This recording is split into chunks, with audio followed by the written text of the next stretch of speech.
guys, welcome back to another awesome review video. Today we're going to be reviewing Godzilla vs. Kong. Let's dig in. So let's just start at the beginning. Spoilers, farewell. At the beginning we get to see King Kong in this new kind of rehabilitation center or whatever to keep him safe. I don't even know why I said that. But yeah, so he's kind of in there and then, he knows, so he's like throwing trees at the thing that's like making it look like he's on Skull Island, which he's not. So he's in there, and then we get to see, kind of this guy that's kind of like, the guy that's always has a theory, kind of from the, what's that one, freaking but you know what I mean. So he's the guy that has a theory, and then he's kind of like a conspiracy theorist, and then he actually finds it's true. So he's kind of that guy, and then we get to see him kind of going into this lab, and then when Godzilla attacks it. So they don't know why Godzilla's attacking stuff. So then they're like, oh shoot, it's probably King Kong, because King Kong, is only an alpha male left. So they, oh, really? They need to fight? So we kind of go into that then. So they need to but before we get into that, this lab guy needs some type of energy from, I forgot what it's called, but there's like a whole ecosystem inside Earth, and they need to go in there. So he builds these spaceships, and the little girl, and then the little girl that talks to Kong, like her mother basically, and then this guy go down there with some other people and get the energy and bring Kong with, because they need Kong to show them where it is. So they bring him down there, they get the energy. Kong finds this battle axe thing, kind of like Thor's axe. That's what I was kind of getting from that. He charged it up using the energy around. They got the energy, and the lab guy used the energy. He recreated the energy, since they know what it is made out of, to use the energy to, put in Mechagodzilla so he can be able to move.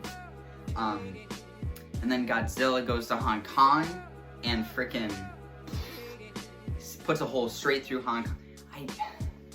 This is why I don't really like these movies like this. They go to Hong Kong. It's always a major city. I know it's cool, they're a major city, but it kind of gets repetitive over time. Same with Transformers movies. Every time they're in a freaking city, everyone dies. And then the scene after the battle is like, oh, happy. Freaking, who knows how many people died? Probably everyone, to be honest, because that city was reduced to rubble after that fight. But Godzilla puts his beam thing through the Earth to kind of the middle Earth, I'm just gonna call it, and King Kong goes up, and then spaceships go up with the little girl, the guy, and the mom of the little girl, and King Kong fights Godzilla, like the title of the movie. And King Kong has the axe as his kind of power, and then Godzilla has his beam as his kind of power. Then it's just kind of man-to-man combat, but besides those two things.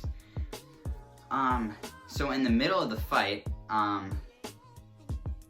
Godzilla, it was a good fight. Let's just say that. It was a good fight. I kind of liked how the lights of Hong Kong were kind of like neonish, and I liked that kind of vibe. But it was a good fight. Godzilla finally kind of took down King Kong, per se, and then Godzilla started to walk away after he took down King Kong. But King Kong wasn't dead, so I don't really get, but he was dying, I guess, so Godzilla was probably like, let him die. So he started walking away, but then Mechagodzilla comes out, and Mechagodzilla was actually pretty cool. I like how they used him, it wasn't it was good. I like how they, didn't make it super realistic, and they all, hit how he was, but they made it, like that. Kind of like in the old film. I haven't seen it, but it looks a lot like if you look at photos.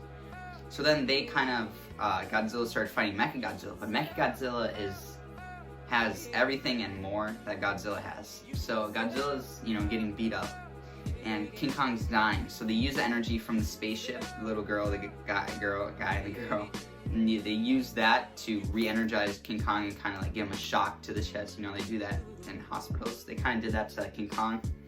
And then King Kong and Godzilla fought Mechagodzilla. Then Millie Bobby Brown, the kid, and the conspiracy theorist guy were trying to find a code. They couldn't, so they poured a liquid onto the computer, which kind of damaged. I kind of thought that was kind of stupid. Kind of damaged Mechagodzilla. So then he kind of started to break down, and Godzilla then shot the beam at King Kong's axe, turned it blue, and King Kong freaking effed up him. And I thought that part was really cool. But then at the end of the movie, King Kong was, super tired. Godzilla looked at him and kind of left. So he was like, we're even now, I guess, or whatever. I don't know, we're equals or whatever. So that's how it ended, but the ending was very abrupt.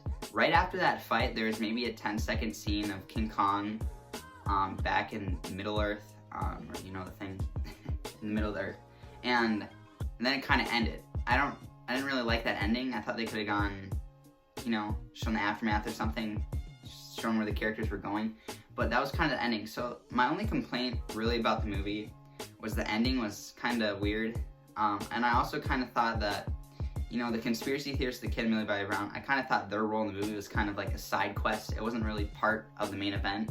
It was kind of just proving the conspiracy theorist point. But besides that, the movie was great. I'm gonna have to give this movie a, I don't know.